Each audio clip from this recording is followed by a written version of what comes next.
ದರ್ಶನ್ ಬಾರಪ್ಪ ನಮ್ಗೆ ಲಾಸ್ ಆಗಿದೆ ತುಂಬ ಅಂತಂದ್ರೆ ಬಂದ. ನಾನು ಆಟೋದಲ್ಲಿ ದೊಡ್ಡ ದೊಡ್ಡ ಕ್ಯಾರಿಯರ್ ಬರುತ್ತೆ ತೊಗೊಂಡೋಗ್ತಾ ಇದ್ದೆ. ಯಾಕೆ ತರುಣವ್ರ ತಾಯಿ ಕಾರ್ ಇಲ್ವಾ ಅಂತ ಕೇಳಿದ್ದಾನೆ. 2 ದಿವಸ ಆದಮೇಲೆ ನಮ್ಮ ಮನೆಗೆ ಕಾರ್ ಬಂದಂತೆ. ದರ್ಶನ್ ಸ್ಟೇಜ್ ಮೇಲೆ ಬರ್ತಿದ್ದೀನಿ ನೋಡಿ, ಅಲ್ಲಿ ನಮ್ಮ ತಾಯಿ ಕೂತಿದ್ದಾರೆ, ಅವ್ರಿಗೆ ಇಲ್ಲಿಂದಾನೇ ನಮಸ್ಕಾರ ಅಂತ ಅಂದದ್ದು. ನಮ್ಮ ಮಗ ಮದುವೆ ಆಗೋದಿಲ್ಲ ಅಂತ ಕೂತ್ಬಿಟ್ಟಿದ್ದ. ಅಣ್ಣ ಹೊರಗೆ ಬರೋವರೆಗೂ ನಾನು ಮದುವೆ ಆಗಲ್ಲ ಅಂತ. ಮತ್ತು ಇವನೇ ಹೋಗಿ ರಿಕ್ವೆಸ್ಟ್ ಮಾಡಿ ಕೇಳ್ಕೊಂಡಿದ್ದಕ್ಕೆ, ನೀನು ಮದುವೆ ಆಗಲಿಲ್ಲ, ನೀನು ಹಿಂಗೆ ಮುತ್ಕಾಗಿ ಹೋಗ್ತೀಯ ನೋಡು ಅಂತ ಜೋರು ಮಾಡಿ ಕಳಿಸಿದ್ರು. ಇಳಿದು ಬಂದು ಗಟ್ಟಿ ಹಿಡ್ಕೊಂಡು ಮುತ್ಕೊಟ್ಟು, ಪ್ರಿಯಾ ನಾನು ಯಾರ್ರಿ, ನಾನು ಯಾರು ಅವನಿಗೆ? ಯಾರ್ದರ ಪ್ರಯತ್ನದಿಂದ, ಯಾರ್ದರ ಕೃಪೆಯಿಂದ ಅವನು ಹೊರಗೆ ಬಂದರೆ ಸಾಕು. ಯಾವ ಪುಣ್ಯಾತ್ಮರ ಆಶೀರ್ವಾದ ಅವನಿಗೆ ತಾಗಲಿಲ್ವಲ್ಲ ಅಂತ ನೋವು. ಕರ್ನಾಟಕ ಜನ ಅವನ ಬಗ್ಗೆ ಭಾವಕರಾಗಿದ್ದಾರೆ, ಆದರೆ ದೇವ್ರಿಗೆ ಯಾಕೆ ಕರುಣೆ ತೋರ್ತಾ ಇಲ್ಲ ಅಂತ ಅಷ್ಟೇ ನೋವು. ಒಂದು ಆಶೀರ್ವಾದ ಮಾಡಲಿ ಅವನು ಹೊರಗೆ ಬರೋದಕ್ಕೆ, ಅಷ್ಟೇ ಸಾಕು. ಅವನು ಇನ್ನೇನು ಮಾಡೋದು ಬೇಡ. ಮದರ್ ಇಂಡಿಯಾ ಅಂತ ಕರೆಯೋದು. ಎಲ್ಲಿದೆಯಪ್ಪ ನೀನು, ಕಣ್ಮುಚ್ಕೊಂಡಿದೀಯಾ ಅಂತ ಕೇಳಿ, ನಿನ್ನ ಶಕ್ತಿ ಇದ್ದರೆ ನನ್ನ ಮಗನ ಮೇಲೆ ತೋರಿಸು, ದರ್ಶನ್ ಮೇಲೆ ತೋರಿಸು ಅಂತ ಹೇಳಿ ಬರಬೇಕಷ್ಟೆ.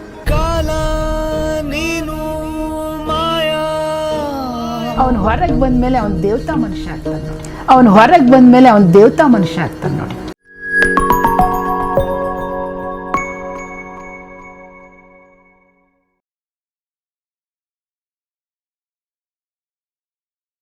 ಅಮ್ಮ ನಮಸ್ತೆ, ಹೇಗಿದ್ದೀರಾ? ಚೆನ್ನಾಗಿದ್ದೀನಪ್ಪ. ಚೆನ್ನಾಗಿದ್ದೀರಾ? ಮತ್ತೆ ಮಕ್ಕಳು ಸೊಸೆ ಎಲ್ಲ ಹೇಗಿದ್ದಾರೆ?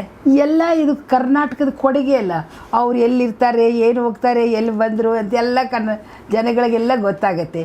ನಮ್ಮ ಮನೆ ತೆರೆದಿಟ್ಟ ಪುಸ್ತಕ ಅಲ್ವಾ? ಎಲ್ಲರೂ ಇಂಡಸ್ಟ್ರಿಲಿದ್ದಾರೆ. ಎಷ್ಟು ನಿಮ್ಗೆ ಲಕ್ಕಿ ಅಂತ ಅನ್ಸುತ್ತೆ. ಎಲ್ಲ ದೇವರು ಕೊಡುಗೆ ಅಂದ್ಕೊಳ್ತೀನಿ. ದೇವ್ರ ಆಶೀರ್ವಾದ ಮಾಡಿದ ನಮಗೆ ಅಂತ. ನನಗೊಂದು ಕ್ಯೂರಿಯಾಸಿಟಿಗೆ, ಎಲ್ಲರೂ ಕಲಾವಿದರು ಇರೋದ್ರಿಂದ ಮನೇಲಿ ಏನು ಮಾತುಕತೆ ಆಗುತ್ತೆ ಅಂತ. ಏನು ಅವ್ರವ್ರ ಪಾಡಿಗೆ ಅವ್ರವ್ರ ಲೋಕದಲ್ಲಿ ಅವ್ರವ್ರು ಇರ್ತಾರೆ, ನನ್ನ ಲೋಕದಲ್ಲಿ ನಾನು ಇರ್ತೇನೆ. ಆ ಕಲೆ ಬಗ್ಗೆ ಏನು ಡಿಸ್ಕಷನ್ ಏನು ಮಾಡಲ್ಲ. ಇಲ್ಲ, ಕಡಿಮೆ ಡಿಸ್ಕಷನ್, ಭಾಳ ಕಡಿಮೆ. ಇವನ್ ಸುಧೀರ್ ಅವರಿದ್ದಾಗೂ ಏನ್ರಿ ನೀವು ಈಗ ಅವರು ಏನು ಶೂಟಿಂಗ್ ಮಾಡ್ಕೊಂಬಂದ್ರಿ, ಏನು ಶೂಟಿಂಗ್ ಮಾಡ್ತಾರೆ. ಒಂದು ರೇಪಿಂಗ್ ಸೀನ್ ಇರುತ್ತೆ, ನನಗೆ ಒಂದು ಫೈಟಿಂಗ್ ಸೀನ್ ಇರುತ್ತೆ, ಕೊನೆಗೊಂದು ನಾಯಿನ ಕರ್ಕೊಂಬಂದು ಕಚ್ಚಿಸಿ ಸಾಯಿಸ್ತಾರೆ, ಇಲ್ಲಾದರೆ ಕುದುರೆ ಮೇಲಿಂದ ಹಾರಿಸಿ ಸಾಯಿಸ್ತಾರೆ, ಇಲ್ಲ ಗುಡ್ಡದ ಮೇಲಿಂದ ಬೀಳಿಸಿ ಸಾಯಿಸ್ತಾರೆ. ಈ 3 ಸೀನ್ ಬಿಟ್ಟು ಎಲ್ಲ ಪಿಕ್ಚರಲ್ಲಿ ಇನ್ನೇನು ಮಾಡೋಕ್ಕೆ ಸಾಧ್ಯ? ಒಂದು ಹೀರೋ ಹತ್ರ ಹೊಡೆಸ್ಕೊಂಡು ನೋಡಿ ಇಲ್ಲಿ ನೋವಾಗಿದೆ ಅಂತ ಹೇಳೋರು. ಅಯ್ಯೋ, ಬಟ್ ನೋಡಿ ಅದನ್ನ ಎಷ್ಟು ಚೆನ್ನಾಗಿ ಹೇಳ್ತಿದ್ರಲ್ವಾ ಬಂದು ಮನೇಲಿ. ಒಂದು ನೋಡಿ, ಒಂದ್ಸರಿ ವಿಷ್ಣುವರ್ಧನ್ ಜೊತೆಲಿ ಫೈಟಿಂಗ್ ನಡೀತಾ ಇತ್ತು. ವಿಷ್ಣುವರ್ಧನ್ ಸರ್ ಡಮ್ಮಿ ಗನ್ ಹಿಡ್ಕೊಂಡಿದ್ರು. ಅದೇ ತಿರ್ಗಿಸ್ಕೊಂಡು ಏನೋ ಹಿಂಗೆ ಆನ್ ಮಾಡಿಬಿಟ್ರು. ಸುಧೀರ್ ಅವ್ರಿಗೆ ಇಲ್ಲಿ ತೊಡೆಗೆ ಅವ್ರು ಇಷ್ಟೇ ಇದು ಸೀನಿಗೆ ಜೀನ್ಸ್ ಸಣ್ಣ ಪ್ಯಾಂಟ್ ಹಾಕ್ಕೊಂಡು, ಈಗ ಸಣ್ಣ ಪ್ಯಾಂಟ್ ಶಾರ್ಟ್ಸ್ ಹಾಕಿ ವೈಟ್ ಶಾರ್ಟ್ಸ್ ಹಾಕ್ಕೊಂಡು ಕೂತಿದ್ದಾರೆ. ಅಣ್ಣ ಹಿಂಗೆ ಕೂತಿದ್ದಾರೆ, ಸುಧೀರ್ ಅವ್ರು ಹಿಂಗೆ ಕೂತಿದ್ದಾರೆ. ಅವ್ರು ಹೊಡೆದ ತಕ್ಷಣ ಇಲ್ಲಿಂದ ಇಲ್ಲಿ ಮಠ ಅದು ಸಿಡಿದ್ಬಿಡ್ತು ಆ ಕಿಡಿಗಳು. ಒಂದು 15 ದಿವಸ ಅದೆಲ್ಲ ಗಾಯ ಎಲ್ಲ ಆಯಿತು. ಅವರು ಬೇಕಂತ ಮಾಡಲಿಲ್ಲ, ಇವರು ಬೇಕಂತ. ಅದು 15 ದಿವಸ ಸಫರ್ ಮಾಡಿದ್ರು ಸುಧೀರ್ ಅವರು. ಪಾಪ ವಿಷ್ಣುವರ್ಧನ್ ಸರ್ ದಿನ ಡಾಕ್ಟ್ರನ್ನ ಕಳಿಸಿ, ನನ್ನಿಂದ ಆಯಿತು, ಸುಧೀರ್ ಆತ್ಮೀಯ ಸ್ನೇಹಿತರಲ್ಲ, ಹಂಗಾಗುತ್ತೆ. ಒಂದು ಸರಿ ಕುದುರೆ ಫೈಟ್ ಮಾಡಬೇಕಾದ್ರೆ ಮೆಡ್ರಾಸಿಂದ ಫೈಟರ್ಸ್ ಯಾರು ಬಂದಿಲ್ಲ ಅಂಥೇಳಿ, ಇವ್ರು ಹೆವಿ ಪರ್ಸ್ನಾಲಿಟಿ ಅಲ್ಲ, ಆ ಕುದುರೆ ಮೇಲೆ ಕೂತ್ಕೊಳ್ಬೇಕಾರೆ ಆ ಕುದುರೆ ಜಾಡ್ಸ್ ಒದ್ದುಬಿಟ್ಟಿದೆ. ಅವರು ಬಿದ್ದರು, ಸೊಂಟ ನೋವಾಗಿ ಒಂದು 8-10 ದಿವಸ ಮತ್ತೆ ಟ್ರೀಟ್ಮೆಂಟ್ ತೊಗೊಂಡ್ರು. ಹಾಗೆ ಕೆಲವೊಂದು ಸನ್ನಿವೇಶದಲ್ಲಿ ಇವರು ಫೈಟ್ ಮಾಡೋರು ಅಂತಂದರೆ ಇವ್ರಿಗೆ ಹೊಡೆತಗಳೇ ಜಾಸ್ತಿ. ಆವಾಗ ನೀವು ಹೇಳಿರ್ಲಿಲ್ವಾ ಸಾಕಿದ್ದು ನಮಗೆ ಯಾಕೆ ಅಂತ? ನೀವು ಆ ಥರ ಏನಾದರೂ ಹೇಳಿದ್ರೆ? ಸಾಕು ಅಂದರೆ ನಮ್ಮ ಬದುಕು ಬೇಕಲ್ಲ, ಬದುಕೋದಕ್ಕೆ ಬೇರೆ ದಾರಿ ಇಲ್ಲ. ನಾಟಕದ ಕಂಪ್ನಿ ಬಿಟ್ಟು ಬಂದ್ವಿ. ನಾಟಕದಲ್ಲಿ MP ಶಂಕರಣ್ಣವ್ರು ನೋಡಿ ಒಂದು ನಮಗೆ ಲೈಫೇ ಚೇಂಜ್ ಮಾಡಿಬಿಟ್ರು. ರಾಮ ಲಕ್ಷ್ಮಣ ಅಂಥೇಳಿ ಒಂದು ಪಿಕ್ಚರ್ ತೆಗೆದ್ರು. ಅದರಲ್ಲಿ ಇವ್ರಿಗೆ ಒಳ್ಳೆ ಕ್ಯಾರೆಕ್ಟರ್ ಕೊಟ್ಟರು, ಸೂಪರ್ ಹಿಟ್ ವಿಲನ್ ಆಗಿಬಿಟ್ರು. ಆಮೇಲೆ ಬೆಂಗಳೂರಲ್ಲಿದ್ದರೆ ಮಾತ್ರ ಅವಕಾಶಗಳು. ದಿನ ಊರಿಂದ ಕರೆಸಿ ನಿನ್ನ ಮಾಡ್ಸೋಕ್ಕಾಗಲ್ಲ, ನೀನು ಬೆಂಗಳೂರಲ್ಲೇ ಮನೆ ಮಾಡಿದ್ರೆ ಒಳ್ಳೇದಪ್ಪ ಅಂತ ಕೆಲವೊಂದು ಡೈರೆಕ್ಟ್ರು ಇವರೆಲ್ಲ ಹೇಳಿದ್ದಕ್ಕೆ ಬೆಂಗಳೂರಲ್ಲಿ ಮನೆ ಹುಡುಕಿದ್ವಿ. ಒಂದು ಸಣ್ಣ ಮನೆ, 10x10 ಮನೆ. ಆ 10x10 ಮನೆಗೆ ಒಂದು 5 ಶೀಟ್ಗಳು ಹಾಕ್ಯಾರ. ಎಲ್ಲ ಮುರಿದೋಗಿರೋ ಶೀಟಿಂಗ್ ಜೋಡಿಸಿ ಮಳೆ ಬಂದರೆ ನಾವು ಛತ್ರಿ ಹಿಡ್ಕೊಂಡೇ ಕೊಂಡಿರ್ಬೇಕು ಮನೇಲಿ. ಹೌದಾ? ಅಷ್ಟು ಸಣ್ಣ ಮನೇಲಿ ಹಂಗೆ ಆ ಪರಿಸ್ಥಿತಿ ಆಗಿತ್ತು. ಸರ್ ಏನು ಸಿನಿಮಾ ಇಂಡಸ್ಟ್ರಿಯಲ್ಲಿ ನಿಲ್ಲಬೇಕು, ನಾವು ಬದುಕಬೇಕು, ನನಗೆ ಕೆಲಸ ಬೇಕು. ನಂದ ದೊಡ್ಡ ಮಗ ಇದ್ದಾನಲ್ಲ, ಅವನು 1 ವರ್ಷದ ಮಗು. ಅವಾಗ ಕರ್ಕೊಂಡು ಬಂದು ಆ ಸಣ್ಣ ಮನೇಲಿದ್ವಿ. ಆಮೇಲೆ ಅಲ್ಲಿ ಸಣ್ಣ ಸಣ್ಣ ಅವಕಾಶಗಳಿನ್ನೂ ಸಿಕ್ಕಿರಲಿಲ್ಲ. ಸುಧೀರ್ ಅವರು ಸುಧೀರ್ ಅವ್ರ ಅಜ್ಜಿ ಒಂದು ರಾಘವೇಂದ್ರ ಸ್ವಾಮಿ ಫೋಟೋ ಕೊಟ್ಟಿದ್ದಾರೆ, ಇನ್ನೂ ನಮ್ಮ ಮನೇಲಿದೆ. 80 ವರ್ಷ ಆಯ್ತು ಏನೋ ಆ ಫೋಟೋಗೆ. ಆ ಒರಿಜಿನಲ್ ರಾಘವೇಂದ್ರ ಸ್ವಾಮಿಯನ್ನು ಪೂಜೆ ಮಾಡ್ತಾ ಇದ್ರಲ್ಲ, ಶ್ರೀಧರ್ ರಾಯರು ಅಂತೇಳಿ, ಅವರು ನಮ್ಮ ಅಜ್ಜಿಗೆ ಕೊಟ್ಟಿರೋದು. ನಮ್ಮ ಅಜ್ಜಿ ನಮ್ಮ ಸುಧೀರ್ ಅವ್ರು ಕೊಟ್ಟಿರೋದು, ನಮ್ಮ ಸುಧೀರ್ ಅವ್ರು ನಮ್ಮ ತರುಣ್ ಅವ್ರು ಕೊಟ್ಟಿರೋದು. ಈಗ ಇಟ್ಕೊಂಡಿದ್ದೀವಿ ಒಂದು ಸಣ್ಣ ಫೋಟೋ. ಅದು ಇದು ಫ್ರೇಮ್ ನೋಡಿದ್ರೆ ಇದಕ್ಕೊಂದು 100 ವರ್ಷ ಆಗಿದೆ ಅಂತೀರ. ಯಾವಾಗ ದಿನ ಪೂಜೆ ಮಾಡೋರು ಸುಧೀರ್ ಅವರು. ಏನ್ರಿ ಸುಧೀರ್ ಅವರೇ, ಬಂದು 3 ತಿಂಗಳಾಯಿತು, ದುಡಿಮೆ ಇಲ್ಲ, ಏನಿಲ್ಲ, ಮನೆ ನಡೆಸೋದು ಕಷ್ಟ ಆಗಿತ್ತು. ಆಮೇಲೆ ಯಾವಾಗ ನೋಡಿದ್ರು ರಾಘವೇಂದ್ರ ಸ್ವಾಮಿ ಅಂತ ಪೂಜೆ ಮಾಡ್ತಾ ಇರ್ತೀರ. ನಿಮ್ಮ ರಾಘವೇಂದ್ರ ಸ್ವಾಮಿಯಲ್ಲಿ ಏನಾರು ತಾಕತ್ತಿದ್ರೆ ನಾಳೆ ಗುರುವಾರ ರಾಜ್ಕುಮಾರ್ ನಮ್ಮ ಮನೆಗೆ ಬರಬೇಕು ಅಂದೆ. ನೀವು ಹಂಗೆ ಅಂದೆ, ಸಿಟ್ಟು ಬಂದು. ರಾಜ್ಕುಮಾರ್ ಅವ್ರು ನಮ್ಮ ಮನೆಗೆ ಬರ್ಬೇಕು ನೋಡ್ರಿ ಅಂತ ಸುಧೀರ್ ಅವರು ಹಿಂಗೆ ಚಚ್ಕೊಂಡ್ರು. ಹಾಗೆ ಬೈದೆ, ಸುಮ್ಮನೆ ಆಗಿಬಿಟ್ಟೆ. ಸುಮ್ಮನೆ ಆದ ತಕ್ಷಣವೇ ಕರೆಕ್ಟಾಗಿ ಗುರುವಾರ ಬೆಳಗ್ಗೆ ಒಂದು 10 ಗಂಟೆ ಆಗಿತ್ತು. ನಮ್ಮ ಮನೆ ಹೆಂಗಿದೆ ಅಂದರೆ ಸಣ್ಣ, ಅದಕ್ಕೇನು ಮಣ್ಣಿಂದ ರೋಡ್ ಇರ್ತೈತಲ್ಲ ಹಾಗೆ ಸಣ್ಣ ರೋಡಿಗೆ ಇತ್ತು ಮನೆ. ಒಂದು ಕಾರ್ ಬಂದು ನಿಂತು, ಇಂಪಾಲೋ ಕಾರ್. ಯಾರು ಬೇಕು ಅಂತ ಹಿಂಗೆ ನೋಡಿದ್ರೆ ಅದರಲ್ಲಿ ರಾಜ್ಕುಮಾರ್ ಅವ್ರು ಕೂತಿದ್ದಾರೆ, ಹಿಂದೆ ಪಾರ್ವತಮ್ಮರು ಕೂತಿದ್ದಾರೆ. ಹೌದಾ? ಸುಧೀರ್ ಬೇಕಮ್ಮ ಅಂದ್ರ ತಕ್ಷಣ ನಾನು ಎದೆ ಜಲ್ಲಂತು. ಇದೇನಿದು, ಸುಧೀರ್ ಕೇಳ್ತಾ ಇದ್ದಾರೆ, ರಾಜ್ಕುಮಾರ್ ನಮ್ಮ ಮನೆಗೆ ಬಂದುಬಿಟ್ಟಿದ್ದಾರೆ ಅಂತ. ಖುಷಿಯಾಗಿ ಅಣ್ಣ ಇಲ್ಲೇ ಅಂಗಡಿಗೆ ಹೋಗಿದ್ದಾರೆ, ನಾನು ಕರ್ಕೊಂಬರ್ತೀನಿ ಅಂದರೆ ನಮ್ಮ ಮನೆಯಿಂದ 5ನೇ ಮನೆ ವರ್ಧಣ್ಣ ಅವ್ರ ಮನೆ ಇತ್ತು, ಅವ್ರ ತಮ್ಮನ ಮನೆ. ಆ ಮನೇಲಿ ಕೂತಿರ್ತೀನಿ, ಬರೋಕ್ಕೆ ಹೇಳು ಅಂತ. ಸರಿ, ಸುಧೀರ್ ಅವರಲ್ಲಿ ಅಂಗಡಿ ಹತ್ರ ನಿಂತಿದ್ರು, ಯಾರ್ದ ಹತ್ರ ಮಾತಾಡ್ತಾ. ಹೋಗಿ ಕರ್ಕೊಂಬಂದು ಕಳಿಸ್ದೆ. 2 ಪಿಕ್ಚರಿಗೆ ಬುಕ್ ಮಾಡಿಕೊಂಡು 10,000 ಅಡ್ವಾನ್ಸ್ ಕೊಟ್ಟು ಕಳಿಸಿದ್ರು. ಆವಾಗ ಆ ಖುಷಿ ಬಗ್ಗೆ ಹೇಳಿ, ಯಾಕಂದ್ರೆ ನಂಗೆ ಅನ್ಸುತ್ತೆ ನಮ್ಮ ಮನೆಗೆ ರಾಜ್ಕುಮಾರ್ ಸರ್ ಬರಬೇಕು ಅನ್ನೋದೊಂದು ಕನಸು. ಅವ್ರು ಬಂದಿದ್ದಾರೆ. ರಾಜ್ಕುಮಾರ್ ಅವ್ರನ್ನ ರಾಘವೇಂದ್ರ ಸ್ವಾಮಿಗಳೇ ಕರೆಸಿರಂತ ಇವತ್ತಿನವರೆಗೂ ನಮ್ಮ ಭಾವನೆ. ಅಂದ್ಕೊಂಡಿದ್ದಕ್ಕೆ ಕಳಿಸಿದ್ದಾರೆ ಅಂತ. ಕೊನೆಗೆ ಸ್ವಾಮಿ, ನಾನು ಹೇಳಿದ ತಪ್ಪಾಯಿತು, ನಿನ್ನಲ್ಲಿ ಶಕ್ತಿ ಇದೆ, ನಿನ್ನಲ್ಲಿ ದೈವ ಶಕ್ತಿ ಇದೆ, ಆ ದೈವ ಶಕ್ತಿ ತೋರಿಸ್ಬೇಕು ಅಂತ ನನ್ನ ಬಾಯಲ್ಲಿ ಆ ಥರ ನುಡಿಸಿದಿ ಅಂಥೇಳಿ ಮತ್ತೆ ನಾವು ಶನಿವಾರ ನೈಟು ಮಂತ್ರಾಲಯಕ್ಕೆ ಹೋದ್ವಿ. ಮಂತ್ರಾಲಯಕ್ಕೆ ಹೋಗಿ ತಣ್ಣೀರು ಸ್ನಾನ ಹೊಳೆಯಲ್ಲಿ ಮಾಡಿ ಉರುಳು ಸೇವೆ ಮಾಡಿದೆ, ತಪ್ಪಾಯಿತು ಅಂತ ಹೇಳಿ. ನೀನಿಲ್ಲ ಅಂತ ನಾನು ಹೇಳಿದ್ದೆ, ನೀನು ಇದೆಯಾ ಅಂತ ಹೇಳಿ ಅವತ್ತಿಂದ ಇವತ್ತಿನವರೆಗೂ ರಾಯರ ಭಕ್ತರಾಗಿ, ರಾಯರು ಏನೇ ಕೇಳಿದ್ರು ಕೊಡ್ತಾರೆ ನಮಗೆ. ಆದರೆ ಆತನ ಹತ್ರ ಮಾತಾಡುವಂಥ ಒಳ್ಳೆ ಮನಸ್ಸಿರ್ಬೇಕಷ್ಟೇ. ಹಾಂ, ಇದು ಒಂದು ನನ್ನ ಜೀವನದಲ್ಲಿ ಬದಲಾವಣೆ ಆಯಿತು. ಸುಧೀರ್ ಅವ್ರು ಸತ್ತ ಮೇಲೆ ನಾಟಕದ ಕಂಪನಿ ಮಾಡ್ತೀನಿ ಅಂತ ಅಂದ್ಕೊಂಡಿರಲಿಲ್ಲ.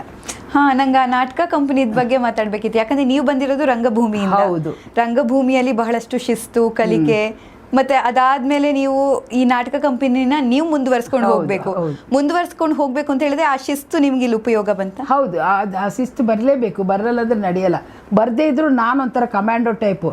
ನಮ್ಮ ಕಂಪ್ನಿಯಲ್ಲಿ ಕಲಾವಿದರು ಹೀಗೇ ಇರಬೇಕು, ಒಂದು ಮಾದರಿಯಾಗಿರಬೇಕು ಅನ್ನೋ ಒಂದು ಕಾನ್ಸೆಪ್ಟ್ ಇತ್ತಲ್ಲ, ಅದಕ್ಕೆಲ್ಲರೂ ಕಲಾವಿದರು ಸ್ಪಂದಿಸ್ತಿದ್ರು. ಮತ್ತು ಇಡೀ ಕರ್ನಾಟಕ ಸುಧೀರ್ ಅವರು ಸತ್ತೋದ್ಮೇಲೆ ಸುಧೀರ್ ಅವರು ಭಾರತೀಯ ಜನತಾ ಪಾರ್ಟಿಯಲ್ಲಿ ಸೇವೆ ಮಾಡ್ತಾಯಿದ್ರು. ಯಡಿಯೂರಪ್ಪರಿಗೆ ತುಂಬ ಹತ್ತಿರ ಆಗಿದ್ದರು. ಶೋಭಾ ಕರಂದ್ಲಾಜೆ ಅವರಿಗೆ ತುಂಬ ಆತ್ಮೀಯ ಸ್ನೇಹಿತರಾಗಿದ್ದರು. ಆಮೇಲೆ ಅನಂತಕುಮಾರ್ ಅವರೆಲ್ಲ ನನಗೆ ಸುಧೀರ್ ಅವ್ರು ಸತ್ತ ಮೇಲೆ ತುಂಬ ಹೆಲ್ಪ್ ಮಾಡಿದ್ರು. ಆವಾಗ ನಾಟಕದ ಕಂಪ್ನಿ ನಡೆಸ್ಕೊಂಡು 22 ಇಯರ್ಸ್ ಮಾಡಿದ್ದೀನಿ. ಒಂದು 3 ವರ್ಷ 22 ಇಯರ್ಸ್ ನಡೆಸಿದೆ. ನೋಡಿ ಎಂತ ಪ್ರೌಡ್ ಅಲ್ವಾ ಅದು. ನೀವು ಹೇಳ್ತೀರಾ 22 ಇಯರ್ಸ್ ಅಂತ, ಬಟ್ ಅಲ್ಲ, 22 ಇಯರ್ಸ್ ಒಬ್ರು ನಿಂತ್ಕೊಂಡು ಒಂದು ನಾಟಕ ಕಂಪನಿನ ನಡೆಸಿ ಅಷ್ಟು ಜನರಿಗೆ ಊಟ ಹಾಕ್ಬೇಕು ಅಂದ್ರೆ ಅವರ ಜೀವನ ಈ ಕಂಪನಿಲಿ ಇರುತ್ತೆ. ಹೌದು. ಆಮೇಲೆ ಒಂದ್ಸರಿ ನನಗೆ ಸರ್ಕಾರ ದುಡ್ಡು ಕೊಡ್ತು, ಅನುದಾನ ಅಂತ ವರ್ಷ ಕೊಡ್ತಾರೆ. ಒಂದ್ಸರಿ 10 ಲಕ್ಷ ಬಂತು. ನಾನು ಹೇಳಿದೆ, ರಾಯರೇ, ಇದು ನಿಮ್ಮ ಅನುಗ್ರಹದಿಂದ ನನ್ನ ಕಂಪ್ನಿಗೆ ದುಡ್ಡು ಬಂದಿದೆ. ನಾನು ಕಂಪನಿಯಲ್ಲಿರೋ ಎಲ್ಲ ಕಲಾವಿದರನ್ನು ಮಂತ್ರಾಲಯಕ್ಕೆ ಕರ್ಕೊಂಡು ಬಂದು ನಿನ್ನ ಸೇವೆ ಮಾಡಿಸ್ತೀನಿ ಅಂತ ಹೇಳಿ ಅಂದ್ಕೊಂಡು, ಆಮೇಲೆ ಒಂದು ಭಾನುವಾರ ದಿವಸ ಒಂದು ಒಳ್ಳೆ ಬಸ್ ಬುಕ್ ಮಾಡಿ, ನಮಗೆ ಬಸ್ ಸ್ವಂತಕ್ಕೆ ಬುಕ್ ಮಾಡಿಕೊಂಡು ಮಂತ್ರಾಲಯಕ್ಕೆ ಕರ್ಕೊಂಡು ಹೋದೆ. ಎಲ್ಲರನ್ನೂ ಕರ್ಕೊಂಡು ಹೋದೆ, ಕೆಲಸಗಾರರು, ಅಡುಗೆಯವರು ಎಲ್ಲರನ್ನೂ ಕರ್ಕೊಂಡು ಹೋಗಿ ಅಲ್ಲಿ ಉರುಳು ಸೇವೆ ಮಾಡಿ, ಕೊನೆಗೆ ಅಲ್ಲಿ ಬಂಗಾರದ ರಥ ಎಳಿಬೇಕಾದ್ರೆ ಒಂದು 15,000 ರೂಪಾಯಿನ ಕಟ್ಟಬೇಕು. ಎಲ್ಲ ಕಲಾವಿದರು ಬಟ್ಟೆ ಬಿಚ್ಚಿ ಮತ್ತು ಮಡಿಯಿಂದ ಆ ಬಂಗಾರದ ರಥ ಈಗೆಲ್ಲ ಎಳಿತಾರೆ, ತೋರಿಸ್ತಿರ್ತಾರೆ ನೋಡಿ. ಅವಾಗ ಬಹಳ ಕಷ್ಟ ಇತ್ತು. ಆ ಬಂಗಾರದ ರಥನೆಲ್ಲ 3 ಸುತ್ತು ಎಳೆದು, ರಾಯರೇ, ನೀನು ಕೊಟ್ಟಿರೋ ದುಡ್ಡು ಎಲ್ಲ ಕಲಾವಿದರಿಗೆ ಸಮರ್ಪಣೆ ಮಾಡಿದ್ದೀನಿ, ನನ್ನ ಕಾಪಾಡಪ್ಪ ಅಂತ ಹೇಳಿ ಅಲ್ಲೇ ಊಟ ಗೀಟ ಎಲ್ಲ ಮಾಡಿ ಮತ್ತೆ ಬಸ್ ತೊಗೊಂಡು ಬಂದ್ವಿ. ಇದು ಆತ ಕೊಟ್ಟಿರೋ ದುಡ್ಡಿನಲ್ಲಿ ನಾನು ಹಾಳು ಮಾಡಬಾರ್ದು. ಮತ್ತು ಗುರುವಾರ ಯಾರೇ ನಮ್ಮ ನಾಟಕದ ಕಂಪನಿಗೆ ಬಂದ್ರೂ ಅವ್ರಿಗೆ ಒಳ್ಳೆ ಊಟ, ಅವ್ರು ಯಾರೇ ಇರಲಿ, ಕಲಾವಿದರು ಇರಲಿ, ಕಲಾವಿದರು ಇಲ್ಲದೆ ಇರೋರು ಇರಲಿ, ಆ ರಂಗಮಂದಿರಕ್ಕೆ ಬಂದ ತಕ್ಷಣ ಅವ್ರಿಗೆ ಊಟ ಹಾಕಿ ಕಳಿಸ್ತಿದ್ವಿ. ಮತ್ತೆ ಯಾಕೆ ಅದು ನಿಂತೋಯ್ತು, ಯಾಕೆ ನಿಲ್ಲಿಸ್ಬೇಕು ಅಂತ ನಿಮಗೆ? ಈಗ ಗುಬ್ಬಿ ರಂಗಮಂದಿರ ಬಿದ್ದೋಗೋ ಪರಿಸ್ಥಿತಿಗೆ ಬಂದಿದೆ. ಆಯಿತಾ, ಬಿದ್ದೋಗೋ ಪರಿಸ್ಥಿತಿಗೆ ಬಂದಿದೆಯಾ ಅಂತ ಹೇಳಿ ನಾನು ಒಬ್ಬನು ಓಬಳೇಶಿ ಅಂತ ಇದ್ದ, ಅಕ್ಕ ನಾನು ಭಾಳ ತೊಂದರೆಯಲ್ಲಿದ್ದೀನಿ, ರಂಗಮಂದಿರ ನನಗೊಂದು 6 ತಿಂಗಳು ವರ್ಷ ಕೊಡು ಅಂದರೆ ಅವನಿಗೆ ಕೊಟ್ಟೆ. ಅವ ಪೂರ್ತಿ ಹಾಳು ಮಾಡಿಬಿಟ್ಟೆ. ಇನ್ನು ಈ ರಂಗಮಂದಿರ ಸರಿ ಆಗೋದಿಲ್ಲ ಅಂತ ಕ್ಲೋಸ್ ಮಾಡಿದ್ದೆ. ಇವತ್ತಿಗೂ ರಂಗಮಂದಿರ ಸರ್ಕಾರ ಏನಾರ ಆ ಗುಬ್ಬಿ ರಂಗಮಂದಿರ ಗುಬ್ಬಿ ವೀರಣ್ಣರ ಹೆಸರಲ್ಲಿ ಇರೋದ್ರಿಂದ ಈ ಸರಿ ಮಾಡಿ ಕಲಾವಿದರು ಬದುಕ್ತಾರೆ ಅಂತ ಕೊಟ್ಟರೆ ಇವತ್ತಿಗೂ ನಡೆಸ್ತೀನಿ ಅಲ್ವಾ. ನಾ ಪಾತ್ರ ಮಾಡೋಕ್ಕಾಗದೇ ಇದ್ರೂ ಆ ಕಂಪನಿ ಹಿಂಗೆ ನಡೆಸಬೇಕು, ಹಿಂಗೆ ಮಿಲ್ಟ್ರಿ ಸಿಸ್ಟಮಲ್ಲೇ ನಡೆಸಬೇಕು ಅನ್ನೋ ಒಂದು ಭಾವನೆ ಇದೆ. ಮತ್ತು ಆ Gubbi Rangamandira heart of the city ಮೆಜೆಸ್ಟಿಕಲ್ಲಿದೆ. ಸೊ ಅದಕ್ಕೆ ಒಂದು ಮೆರುಗು ಕೊಡ್ಬೋದು. ಅದನ್ನು ಸರ್ಕಾರ ದೊಡ್ಡ ಮನಸ್ಸು ಮಾಡಿ, ನಾನೇ ಅಂತಲ್ಲ ಯಾರೇ ಕಂಪನಿ ಮಾಲಕರು ಕೊಟ್ಟರು ಅದನ್ನು ಚೆನ್ನಾಗಿ ನಡೆಸಲಿ ಅಂತ ಆಸೆ ಪಡ್ತೀನಿ.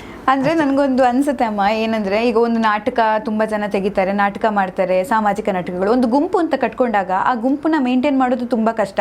ಒಬ್ರೊಬ್ರದ್ದು ಒಂದೊಂದು ಒಪಿನಿಯನ್, ಅವರ ನಿರ್ಧಾರಗಳು, ಅವರಿಗೆ ಏನೋ ಒಂದು ಸಮಸ್ಯೆಗಳು, ಮತ್ತೆ ಏನಕ್ಕಾದ್ರೂ ಒಂದೊಂದು ಒಪಿನಿಯನ್ ಬಂದ್ಬಿಡುತ್ತೆ. ಸ್ಪಂದಿಸ್ಬೇಕು ಅವರಿಗೆ. ಅದೇ ನೀವು ಹೇಗೆ ಮ್ಯಾನೇಜ್ ಮಾಡ್ತಿದ್ರಿ 22 ವರ್ಷ?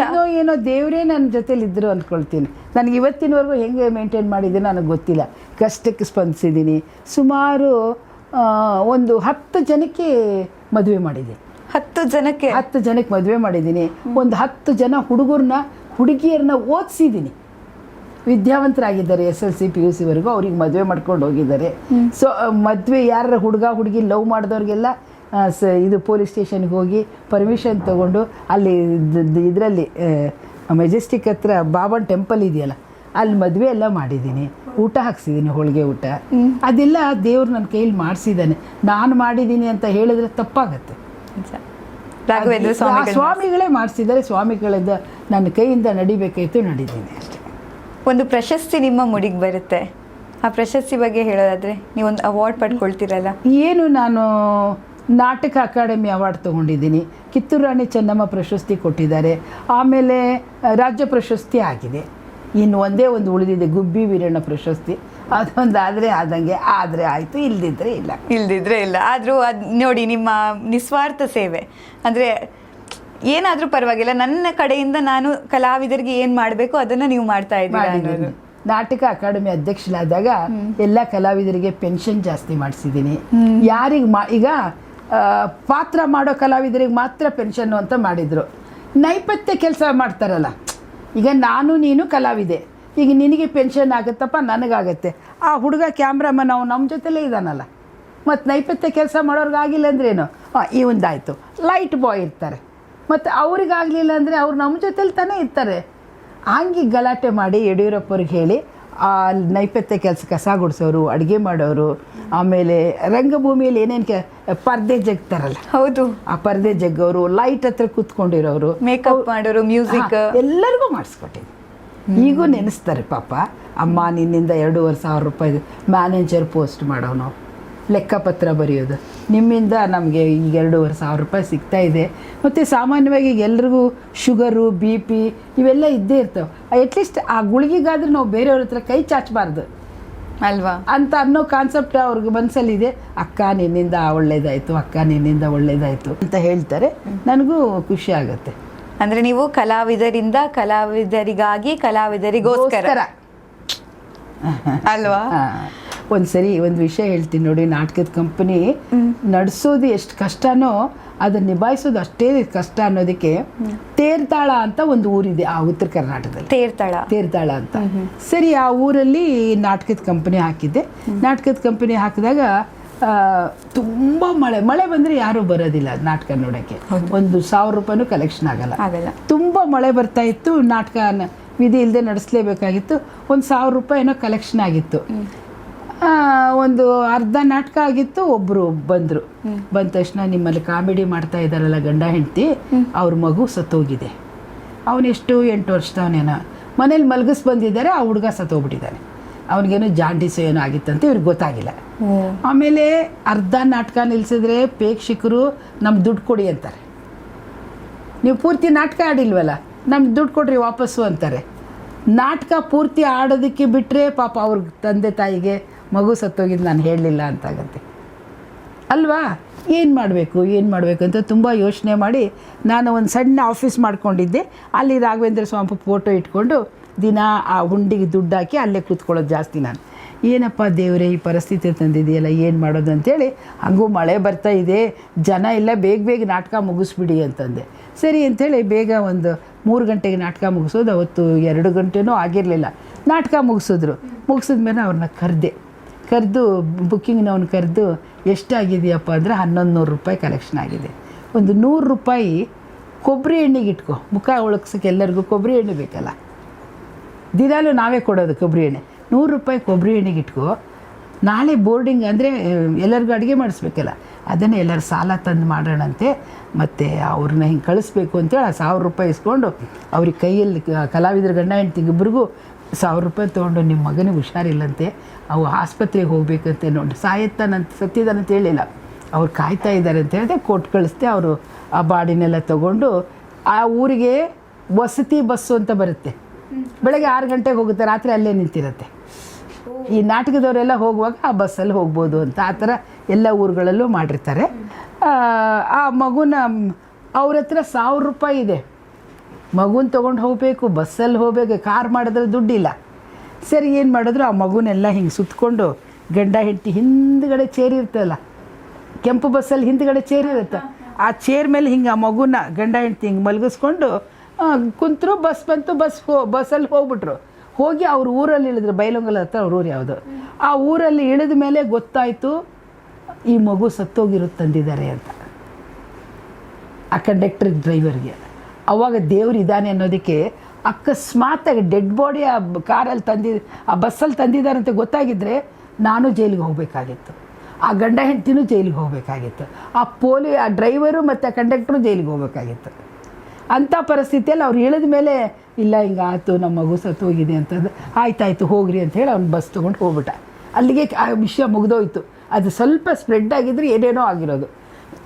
ಆಮೇಲೆ ಮಣ್ಣು ಮಾಡಿದ್ರು ಮಗುನ. ಸಾಯಂಕಾಲ ಒಂದು 6 ಗಂಟೆಗೆ ಮತ್ತೆ ಫೋನ್ ಮಾಡಿದ್ರು, ಅಮ್ಮ ಮಣ್ಣು ಮಾಡಿದ್ವಿ, ಮತ್ತು ನಾಟಕ ಆಡ್ತೀವಂದ್ರೆ ಬರ್ತೀವಿ, ಆಡಲ್ಲ ಅಂದರೆ ಬರಲ್ಲ ಇವತ್ತೊಂದು ದಿವಸ ಅಂದರೆ ಇಲ್ಲ ಆಡ್ತೀವಿ, ಬದುಕಲೇಬೇಕು, ನಮ್ಮ ಬದುಕೋದಕ್ಕೆ ದಾರಿನೇ ಇಲ್ಲ. ಸರಿ ಅವರು ಬಂದರು, ಮತ್ತೆ ನಾಟಕ ಆಡೋದು, ಸ್ವಲ್ಪ ಕಲೆಕ್ಷನ್ ಆಯಿತು. ಆ ತಂದೆ ತಾಯಿ ಮಗುನ ಮಣ್ಣು ಮಾಡಿ ಅವ್ರು ಕಾಮಿಡಿ ಮಾಡೋರು, ಅಷ್ಟೇ ಚೆನ್ನಾಗಿ ಕಾಮಿಡಿ ಮಾಡಿ ಜನ ನಗಿಸಿದ್ರು. ಇದು ಕಲಾವಿದರ ಸ್ಯಾಕ್ರಿಫೈಸ್. ಕಲೆಗೋಸ್ಕರ ನಾವು ಹೋದ್ರಿ ನಾವು ಮಗು ಸತ್ತೋಗಿದೆ ಅಂತ ಅನ್ಬೋದಾಗಿತ್ತು, ಅನ್ಲಿಲ್ಲ, ಅವ್ರು ಬಂದರು. ಇದು ನಾನು ಫೇಸ್ ಮಾಡಿರೋ ದೊಡ್ಡ ಕತೆ. ನನಗೆ ಇದನ್ನು ಕೇಳಿದಾಗಲೇ ಒಂದು ಮೈ ರೋಮಾಂಚನ ಅನಿಸುತ್ತೆ. ಯಾಕಂದರೆ ನೋಡಿ, ಕಲಾವಿದರು ಯಾವತ್ತೂ ಹಾಗೆ, ಎಷ್ಟೋ ಕಲಾವಿದರ ಕತೆ ಅಲ್ವಮ್ಮ ಈ ಥರದ್ದು. ಅಂದರೆ ಅವ್ರ ಜೀವನದಲ್ಲಿ ಏನೇನೋ ನಡೆದಿರುತ್ತೆ, ಆದರೆ ಕಾಮಿಡಿ ಅಂದ ತಕ್ಷಣ ಜನರ ನಗಿಸ್ಬೇಕು, ಅದಿರುತ್ತೆ. ಆಮೇಲೆ ಇನ್ನೊಂದು ಸರಿ ತೀರ್ಥಹಳ್ಳಿ ಒಳಗೆ ದಿನ ಸಾಯಂಕಾಲ ಅವರು ಯಕ್ಷಗಾನ ಅದೆಲ್ಲ ನೋಡೋರು. ಇದು ನೋಡಲ್ಲ, ಈ ಥರ ನಾಟಕಗಳು, ನಮ್ಮ ನಾಟಕಗಳು ಅಷ್ಟೊಂದು ನೋಡೋದು. ಸುಮ್ಮನೆ ಬರೋದು, ನಾಟಕ ಉಂಟಾ, ಎಂಥ ನಾಟಕ, ಹೌದಾ, ಯಕ್ಷಗಾನ ಇಲ್ವಾ, ಆಯಿತು ಅಂತ ಹೇಳಿ ಸುಮ್ಮನೆ ಹೋಗೋದು ಛತ್ರಿ ಹಿಡ್ಕೊಂಡು. ಮಳೆ ಅಂದರೆ ಮಳೆ. ಏನಿದು ಹಿಂಗಾಯ್ತಲ್ಲ ಈ ಊರಿಗೆ ಬಂದು, ನನ್ನ ಹಣೆ ಬರ, ಕಲೆಕ್ಷನೇ ಇಲ್ಲ, ಜನ ಯಾರು ನಮ್ಮನ್ನು ಸ್ಪಂದಿಸ್ತಾ ಇಲ್ಲ, ಏನು ಮಾಡೋದು ಅಂತ. ಅದರಲ್ಲಿ ಇಬ್ಬರು ಕಲಾವಿದರು, ನಾನು ಇನ್ನೂ 1 ವಾರ ಪೇಮೆಂಟ್ ಕೊಟ್ಟಿರಲಿಲ್ಲ ಅವರಿಗೆ.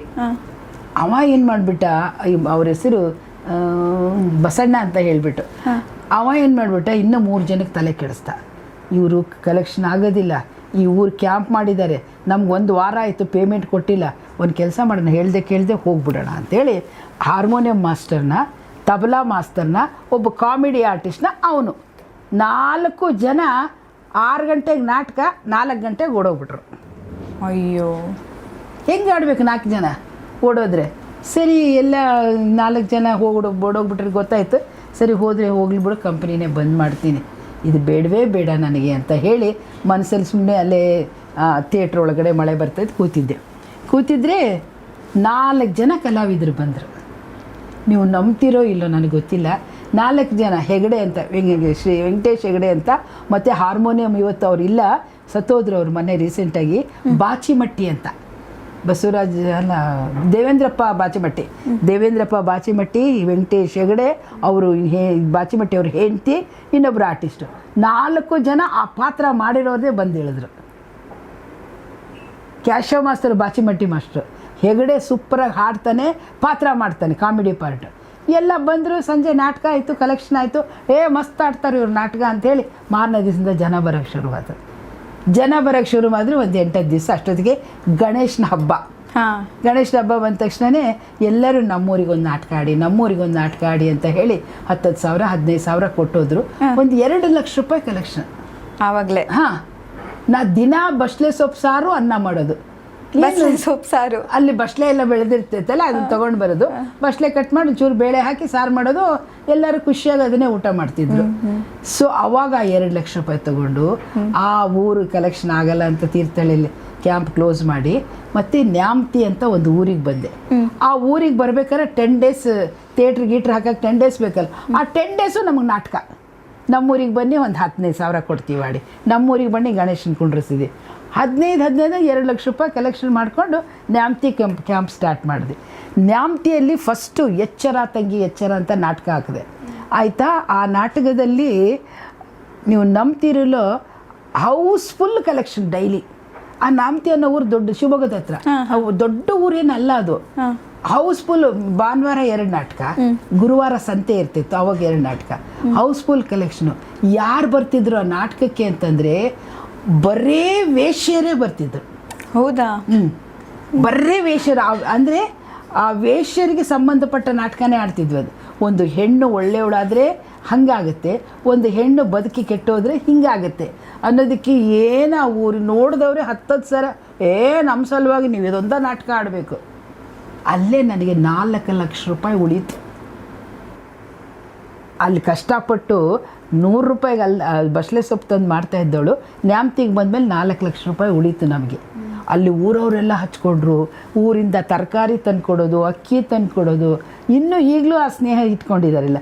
ಆಮೇಲೆ ಅಲ್ಲಿಂದ ಬೆಂಗಳೂರು ಕ್ಯಾಂಪ್ ಮಾಡಿದೆ. ಬೆಂಗಳೂರು ಕ್ಯಾಂಪ್ ಮಾಡೋದಕ್ಕಿಂತ ಮುಂಚೆ ಕುಣಿಗಲ್ ಅಂತಿದೆಯಲ್ಲ, ಕುಣಿಗಲ್ ಕ್ಯಾಂಪ್ ಮಾಡೋದು, ಅಲ್ಲೂ ಕಲೆಕ್ಷನ್ ಆಗಲಿಲ್ಲ. ಈ 4 ಲಕ್ಷ ಇತ್ತಲ್ಲ, ಅದು ಹೋಗಬೇಕಾಗಿತ್ತಲ್ಲ. ಆವಾಗ ದರ್ಶನ್ಗೆ ಹೇಳಿದೆ, ದರ್ಶನ್ ಬಾರಪ್ಪ ನಮ್ಗೆ ಲಾಸ್ ಆಗಿದೆ ತುಂಬ ಅಂತಂದ್ರೆ ಬಂದ. ಹೌದಾ? ನನ್ನ ಮಗ ಬಂದ ಹೇಳಿದ ತಕ್ಷಣವೇ ಬಂದು ಅಲ್ಲಿ ಟಿಕೆಟ್ ಎಲ್ಲ ಹಾಕಿ, ಅವನೇನೇ ಇಸ್ಕೊಂಡಿಲ್ಲ, ಅವನು ಊಟ ಸಹಿತ ಕೊಟ್ಟಿಲ್ಲ ನಾನು ಅವತ್ತು. ನಾಟಕ 2 ನಾಟಕ ಶೋ ಮಾಡಿ ಮುಗಿಸಿ ದಾರಿಯಲ್ಲಿ ಹೋಗ್ತಾ ಏನೋ ಊಟ ಮಾಡ್ಕೊಂಡು ಹೋದ್ರಂತೆ. ಆವಾಗ ಒಂದು ಸರಿ ಬಂದ. ಸಾಗರ, ನಮ್ಮ ಸುಧೀರ್ ಅವ್ರು ಹುಟ್ಟಿರೋ ಊರು ಸಾಗರ, ಅಲ್ಲೂ ನಂಗೆ ತುಂಬ ಲಾಸ್ ಆಗಿತ್ತು. ಅಲ್ಲೂ ದರ್ಶನ್ ಬಂದು ಆ ಕಂಪನಿ ಉಳಿಬೇಕು, ದರ್ಶನ ನೋಡೋಕ್ಕೆ ಜನ ಬರ್ತಾರಲ್ಲ, ಅವ್ರು ನೋಡುವಂಥ ಇದಲ್ಲ, ಫಿಗರ್ ಅಲ್ಲ, ಅವ್ನು ನೋಡುವಂಥ ಒಂದು ಮನುಷ್ಯ, ದೇವತಾ ಮನುಷ್ಯ.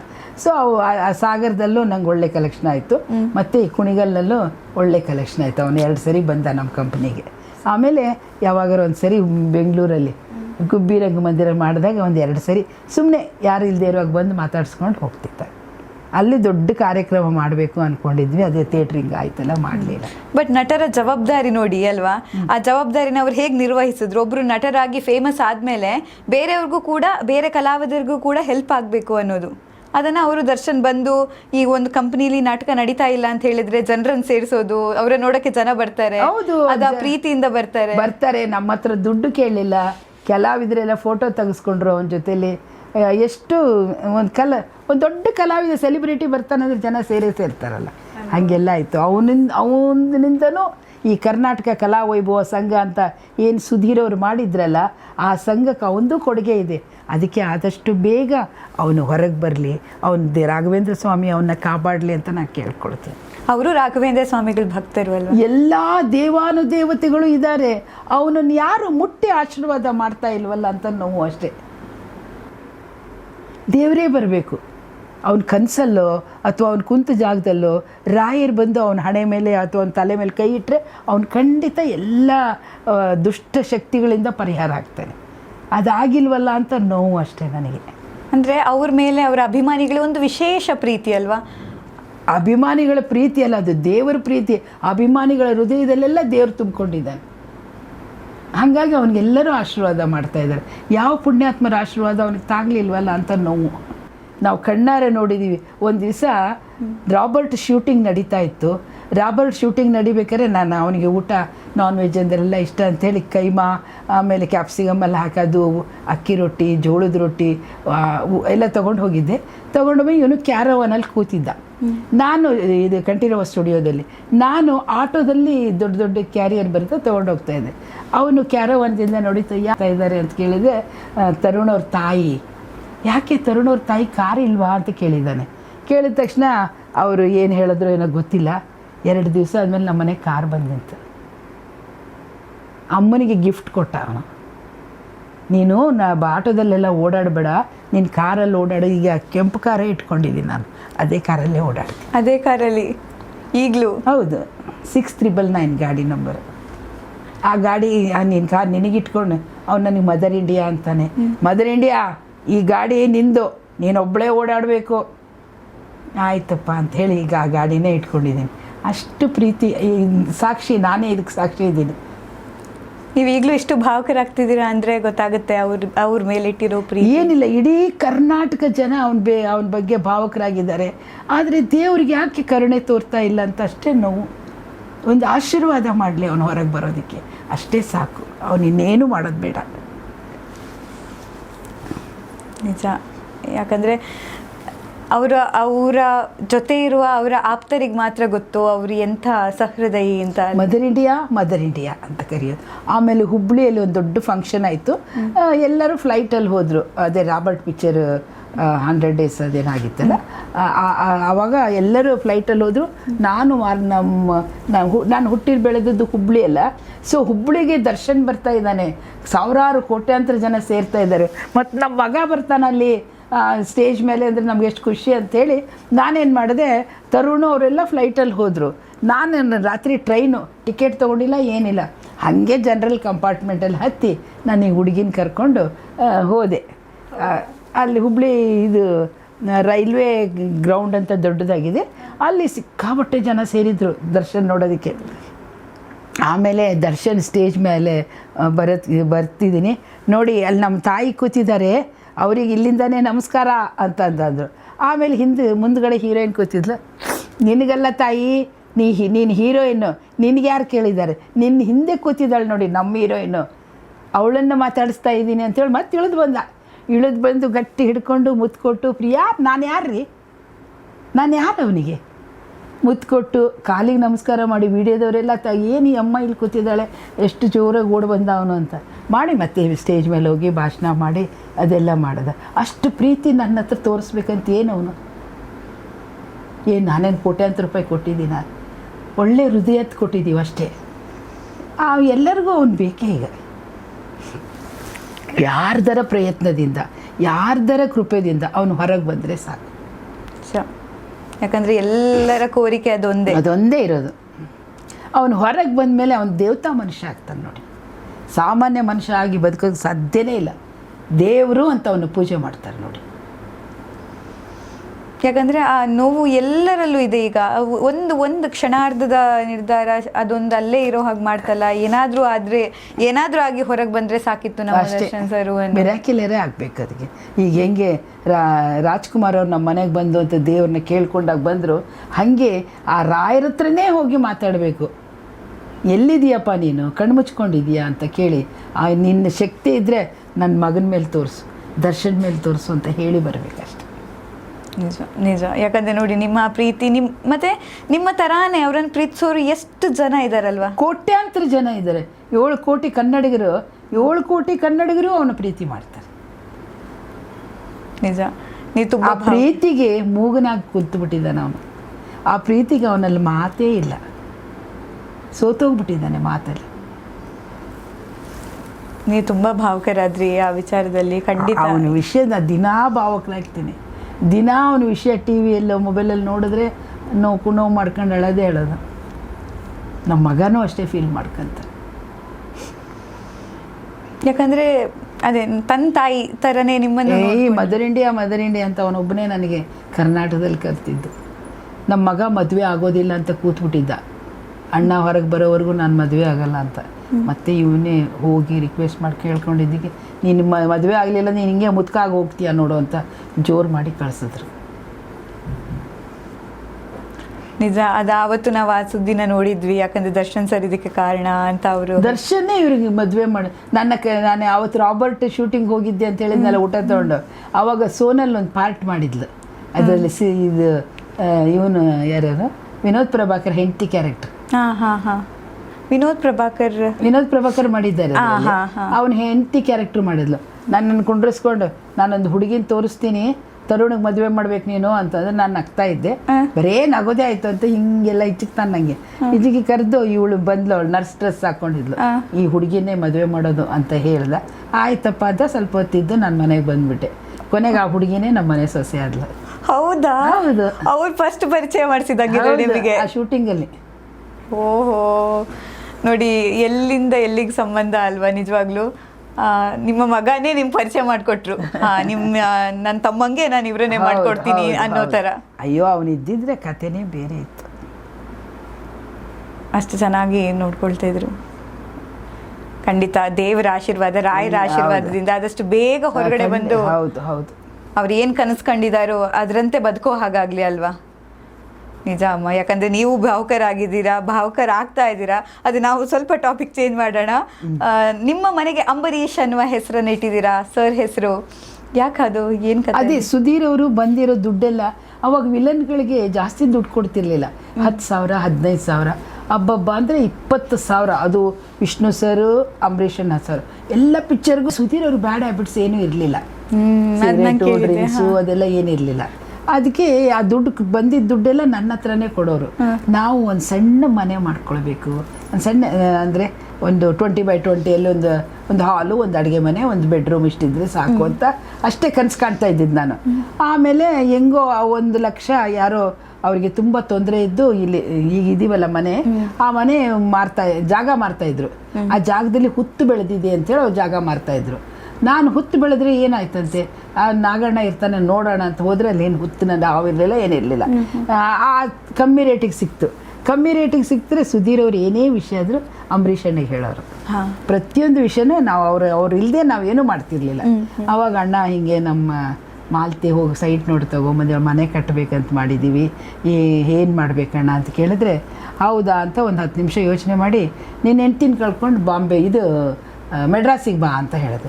ಯಾಕೆ ಮೆಡ್ರಾಸಿಗೆ ಬಾ ಅಂದರು ಅಂತ. ಅವರೇ ಫ್ಲೈಟ್ ಟಿಕೆಟ್ ಎಲ್ಲ, ನಾವು ಫಸ್ಟ್ ಟೈಮ್ ಫ್ಲೈಟ್ ಟಿಕೆಟ್ ಅವಾಗ ಆ ಅಂಬರೀಷ್ ಅಣ್ಣ ಕಳಿಸಿರೋ ಟಿಕೆಟಲ್ಲಿ ಫಸ್ಟ್ ಟೈಮ್ ಫ್ಲೈಟಿಗೆ ಹೋಗಿದ್ದು ನಾವು. ಹಾಗಾದರೆ ಫಸ್ಟ್ ಫ್ಲೈಟ್ ನಿಮ್ದು ಅದು ಯಾವ ಇಸ್ವಿ ನೆನಪಿದೆಯಾ? ಅವಾಗ 82 ಅನ್ಕೊಳ್ತೀನಿ. 82 ಅಲ್ಲಿ. ಸೂಪರ್. ಅದೇ ಎಕ್ಸೈಟ್ಮೆಂಟ್ ಹೇಗಿತ್ತು ನಮ್ಮ ಫಸ್ಟ್ ಫ್ಲೈಟ್? ಈಗ ನಮ್ಗೆ ಅನ್ಸುತ್ತೆ ನಮ್ಮ ಫಸ್ಟ್ ನಾಚಿಕೆ ಫ್ಲೈಟಲ್ಲಿ ಹತ್ತೋದಕ್ಕೆ.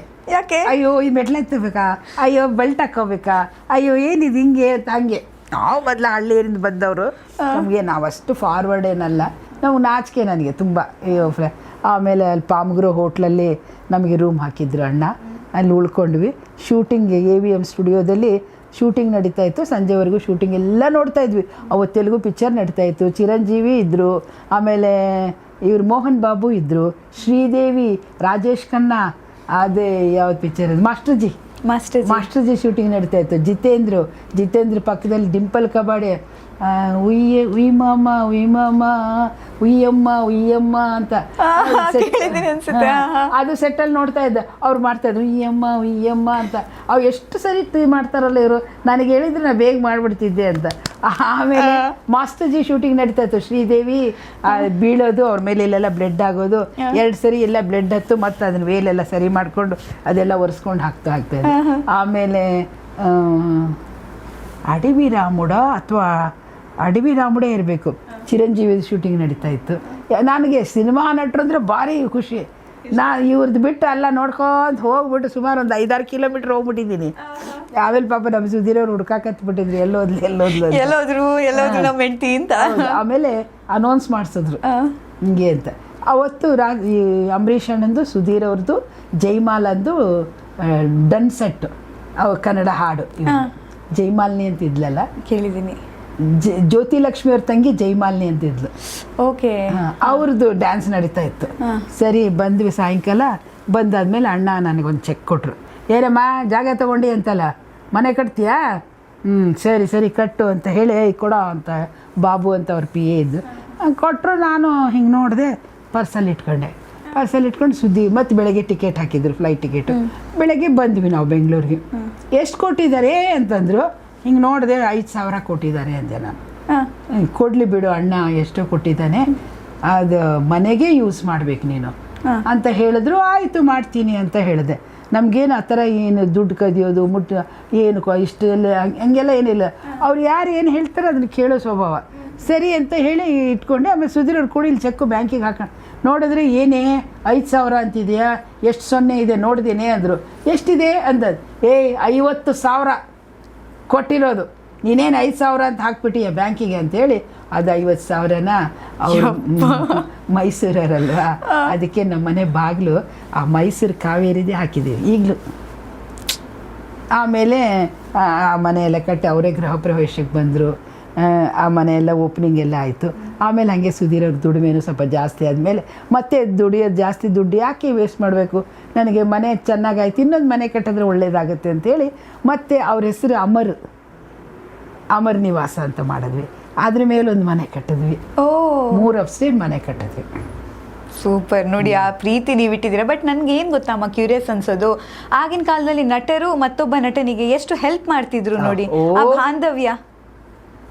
ರಾತ್ರಿ 10 ಗಂಟೆಗೆ ಅಂಬರೀಷ್ ಅಣ್ಣ ನಾನ್ ವೆಜ್ ತಂದರೆ, ಸುಧೀರ ನಿಮ್ಮ ಮಕ್ಕಳಿಗೆ ಮನೆಗೆ ತೊಗೊಂಡೋಗಿ ಅಂತ ಕೊಟ್ಟು ಕಳಿಸ್ತಿದ್ರು. ಅವಾಗ ಕೆಂಟುಕಿ ಚಿಕನ್ ಅಂತ ಬಂದಿತ್ತು ಕೆಂಟುಕಿ ಚಿಕನ್. ಕೆಂಟುಕಿ ಚಿಕನ್ ಅಂತ ಹೇಳಿ ವುಡ್ಲ್ಯಾಂಡ್ಸ್ ಹೋಟ್ಲಲ್ಲಿ, ಅವ್ರು ವುಡ್ಲ್ಯಾಂಡ್ಸ್ ಎಲ್ಲ ಇರ್ತಿದ್ರು.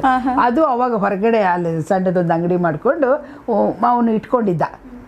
ಆ ಕೆಂಟುಕಿ ಚಿಕನ್ ಅದು ಇಡೀ ಕೋಳಿನೇನೋ ಸುಟ್ಟೇನೋ ಮಾಡ್ತಿದ್ರಂತೆ, ಫ್ರೈ ಈ ಥರ. ಅದು ತಂದರೆ ಅಂಬರೀಷ್ ಅಣ್ಣ ಸುಧೀರ್ ಸ್ನಾನ ಮಾಡದೆ ಊಟ ಮಾಡಲ್ಲ ಅಂತೇಳಿ ನೀನು ಅದಷ್ಟು ಮನೆಗೆ ತೊಗೊಂಡೋಗೋದು ಕೊಟ್ಟು ಕಳಿಸೋದು. ರಾತ್ರಿ 11 ಗಂಟೆಗೆ ತೊಗೊಂಡು ಬಂದು ನಾವೆಲ್ಲ ತಿಂದು ಮಲಗ್ತಿದ್ವಿ. ಆ ರುಚಿನೇ ಬೇರೆ ಅಲ್ವಮ್ಮ. ನನ್ಗೆ ಗೊತ್ತು, ಯಾರು ಈಗ ಏನಾದರೂ ಕೊಟ್ಟು ಅವರು ಲೇಟ್ ತಂದು ಈಗ ಅಪ್ಪ ಎಲ್ಲ ತಂದು ಕೊಡುವಾಗ ಆ ಖುಷಿ ಒಂದು ಬೇರೆನೆ. ಅದಕ್ಕೆ ಅಂಬರೀಷ್ ಅಣ್ಣ ಮತ್ತು ದರ್ಶನ್ ಇವರೆಲ್ಲ ನಮಗೆ ದೇವತಾ ಮನುಷ್ಯರು. ಅನ್ನ ಕೊಟ್ಟವ್ರನ್ನ, ಆಶ್ರಯ ಕೊಟ್ಟವ್ರನ್ನ ಮರಿಬಾರ್ದು. ಅದಕ್ಕೆ ಇವರೆಲ್ಲ ನಮ್ಗೆ ಅನ್ನ ಕೊಟ್ಟು ಆಶ್ರಯ ಕೊಟ್ಟವ್ರು. ಬಟ್ ನಂಗೆ ಅದು ಖುಷಿ ಅನ್ಸಿದ್ದು, ಎಷ್ಟು ಸಪೋರ್ಟಿವ್ ಎಲ್ಲರೂ. ಅಂದ್ರೆ ಅದ್ರಲ್ಲಿ ಯಾವುದು ಇದಿಲ್ದೆ, ಅಂದ್ರೆ ಕಪಟ ಇಲ್ದೆ. ಹೌದು, ಶುದ್ಧವಾದ ಮನಸ್ಸು. ನಿಜ. ಆ ಕಥೆಗಳನ್ನು ಕೇಳೋದಕ್ಕೆ ತುಂಬ ಖುಷಿ ಅನಿಸ್ತು ನನಗೆ. ಯಾಕಂದರೆ ಆ ಕಾಲ ಈ ಕಾಲ. ಬೇರೆ ಯಾವುದಾದ್ರೂ ಕಥೆಗಳು ನೆನಪಿದೆಯಾ ನಿಮಗೆ? ಸುಧೀರ್ ಸರ್ದು ಅವ್ರು ನಿಮ್ಮ ಹತ್ರ ಬಂದು ಹಂಚ್ಕೊಂಡಿರೋದು, ಸಿನಿಮಾ ರಂಗದಲ್ಲಿ ಆಗಿರುವಂಥದ್ದು? ಈ ಸಿನಿಮಾ ರಂಗದಲ್ಲಿ ಏನು, ಅದೇ ಹೇಳಿದ್ನಲ್ಲ, ಎಲ್ಲ ನನಗೆ ಬರೀ ಫೈಟಿಂಗ್ ಕೊಡ್ತಾರೆ, ಅದು ಕೊಡ್ತಾರೆ, ನಿನಗೇನು ಹೇಳೋದು ನಾನು ಅಂತ. ಅವ್ರಿಗೂ ಹೀರೋ ಆಗಿ ಮಾಡಬೇಕು ಅನ್ನೋದು ಆ ಥರ ಏನಾದರೂ ಹೇಳಿದ್ರು ನಿಮ್ಮ ಹತ್ರ? ಅಂದರೆ ಮೊದಲು ಸ್ಟಾರ್ಟಿಂಗಿಗೆ ನೀನು ಇಷ್ಟು ಒಳ್ಳೆ ಪರ್ಸ್ನಾಲಿಟಿ, ಇಷ್ಟು ಒಳ್ಳೆ ಕಲರ್ ಇದೆಯಾ, ನಿನಗೆಲ್ಲಿ ಹೀರೋಯಿನ್ ತರಲಿ ನಾನು ಅಂತ ಹೇಳಿದರು.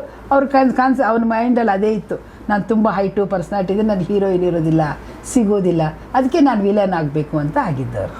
ನೋಡಿ, ಆವಾಗ ಈಗ ಹೇಗಿದೆ ಅಂದರೆ ಯಾರು ಬೇಕಾದರೂ ಹೀರೋ ಆಗ್ಬೋದು. ಯಾರು ಬೇಕಾದ್ರೆ ಹೀರೋಯಿನ್ ಆಗ್ಬೋದು, ಯಾರು ಬೇಕಾದ್ರೆ ಹೀರೋ ಆಗ್ಬೋದು. ಜೋಡಿ ಸರಿಯಾಗಿಲ್ಲ ಅಂದ್ರೂ ಪರವಾಗಿಲ್ಲ.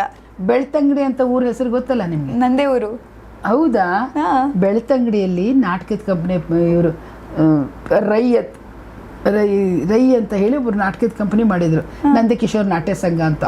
ಅವತ್ತು ಹೌಸ್ಫುಲ್ ಕಲೆಕ್ಷನ್. 5 ದಿವಸ ಗೌಡ್ರ ಗದ್ದಲ ನಾಟಕ ಆಡ್ತಾ ಇದ್ವಿ. ಗೌಡ್ರ ಗದ್ದಲ ಯಾವ ಇಸ್ವಿ ಅಂತ ನೆನಪಿದ್ಯಾ?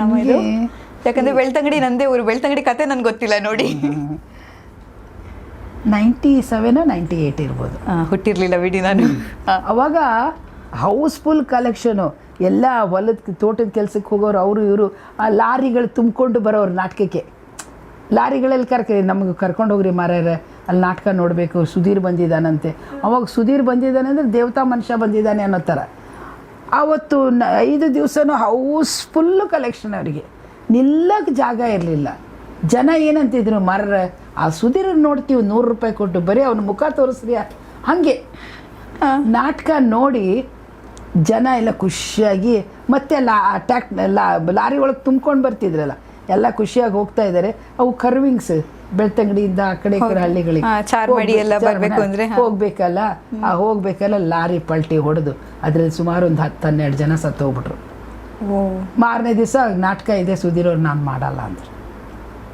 ಇಷ್ಟು ಜನ ನಾನು ನೋಡೋಕೆ ಬಂದು ಸತ್ತೋಗಿದ್ದಾರೆ, ನಾನು ಆ ಊರಲ್ಲಿ ನಾಟಕ ಹೆಂಗೆ ನೋಡಿ. ಇದೊಂದು ಇತಿಹಾಸ ಬೆಳ್ತಂಗಡಿಯಲ್ಲಿ.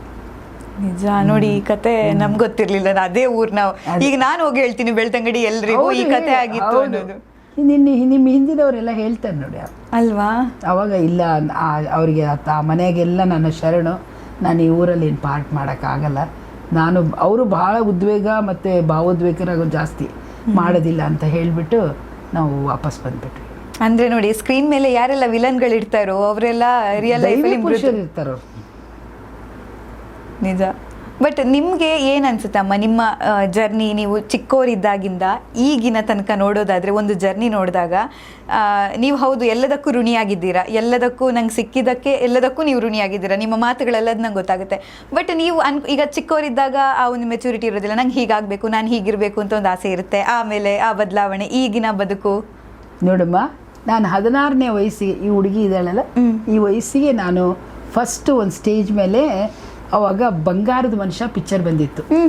ಬಾಳ ಬಂಗಾರ ನೀನು, ಹಣೆ ಸಿಂಗಾರ ನೀನು, ಆ ಪಿಕ್ಚರ್ಗೆ ಆ ಸ್ಟೇಜ್ ಮೇಲೆ ಡ್ಯಾನ್ಸ್ ಮಾಡಿದೆ.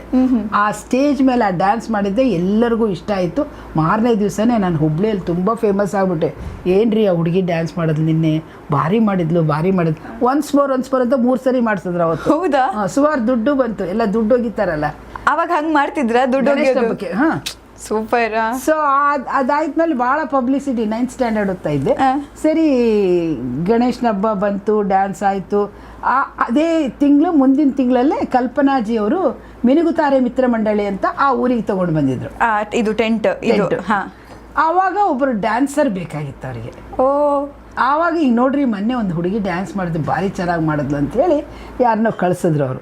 ಅವ್ರು ನೋಡ್ಕೊಂಡು ಬಂದು ಮತ್ತೆ ನನ್ನನ್ನು ಟ್ರೂಪಿ ಕರ್ಕೊಂಡ್ರು. 50 ರೂಪಾಯಿ ಸಂಬಳ ನನಗೆ ಡೈಲಿ. 50 ರೂಪಾಯಿ? ಆವಾಗಿನ 50 ರೂಪಾಯಿಗೆ ಎಷ್ಟು ವ್ಯಾಲ್ಯೂ ಇತ್ತು? ನಾನು ಆ ದುಡ್ಡೆಲ್ಲ ಕೊಟ್ಟರೆ ನನ್ನ ನಂಬ್ತಿ ಇಲ್ಲ, ಇಂಥ ದಿಂಬಲ್ಲಿ ಇಟ್ಬಿಡ್ತಿದ್ದೆ. ಮನೆಗೆ ಒಯ್ದು ಕೊಡಬೇಕು, ನಮ್ಮ ಮನೆಗೆ, ನಮ್ಮ ತಂದೆ ತಾಯಿಗೆ. ನಮ್ಮ ಮನೇಲಿ ಸೋಫಾ ಇಲ್ಲ, ಯಾರು ಬಂದರೆ ಕೂತ್ಕೊಳ್ಳೋಕೆ ಬರೀ ಚಾಪೆ ಹಾಸ್ಬೇಕು. ಆ ಚಾಪೆನೂ ಈಚಿಲ್ ಚಾಪೆ ಅಂತ ಮುಳ್ಳಿರ್ತಾವೆ, ಅದಕ್ಕೆ ಒಂದೊಂದು ಸರಿ ಗೊತ್ತು, ಈ ಥರ ನೇಯ್ಗೆ ಥರದ ಚಾಪೆ. ಅಯ್ಯೋ, ನಮ್ಮ ಮನೆಗೆ ಒಂದು ಸೋಫಾ, 1-2 ಚೇರ್ ತರಬೇಕು, ಹೀಗೆ ಭಾವನೆ ಇತ್ತು ನಂದೆಲ್ಲ. ನಮ್ಮ ತಂದೆ ತಾಯಿನ ಚೆನ್ನಾಗಿ ನೋಡ್ಕೋಬೇಕು. ನಾವು 5 ಜನ ಹೆಣ್ಣು ಮಕ್ಕಳು, 2 ಮದುವೆ ಆಗಿ ಹೋಗ್ಬಿಟ್ಟಿದ್ರು, ಇನ್ನು ನಾವು 3 ಜನ ಇದ್ವಿ. ಸೊ ಹಾಗಾಗಿ ನಮ್ಮ ತಮ್ಮಂದಿರನ್ನ ಓದಿಸ್ಬೇಕು, ಆ ಕಾನ್ಸೆಪ್ಟ್ ಇರೋದ್ರಿಂದ ನನ್ನ ಜನ ಹೊಗಳ್ತಾ ಇದ್ದಾರೆ, ನನಗೆ ಜನ ಭಾಳ ಅಪ್ರಿಷಿಯೇಟ್. ನನಗೆ ಅದು ಲೆಕ್ಕಕ್ಕೆ ಬರ್ತಿರ್ಲಿಲ್ಲ. ಅಕಸ್ಮಾತಾಗಿ ನಾನು ಡ್ಯಾನ್ಸ್ ಒಳ್ಳೇದಿದೆ ಅಂದರೆ ಬಹುಶಃ ನಾನು ಸುಧೀರ್ ಅವ್ರನ್ನ ಮದುವೆ ಮಾಡ್ಕೊಳ್ಳೋದೇ ಸಿನಿಮಾ ಇಂಡಸ್ಟ್ರಿಗೆ ಡ್ಯಾನ್ಸರಾಗಿ ಹೋಗ್ತಿದ್ದೆ ಏನೋ, ಅಷ್ಟು ಒಳ್ಳೆ ಪರ್ಸ್ನಾಲಿಟಿ ಎಲ್ಲ ಇಟ್ಕೊಂಡೆ.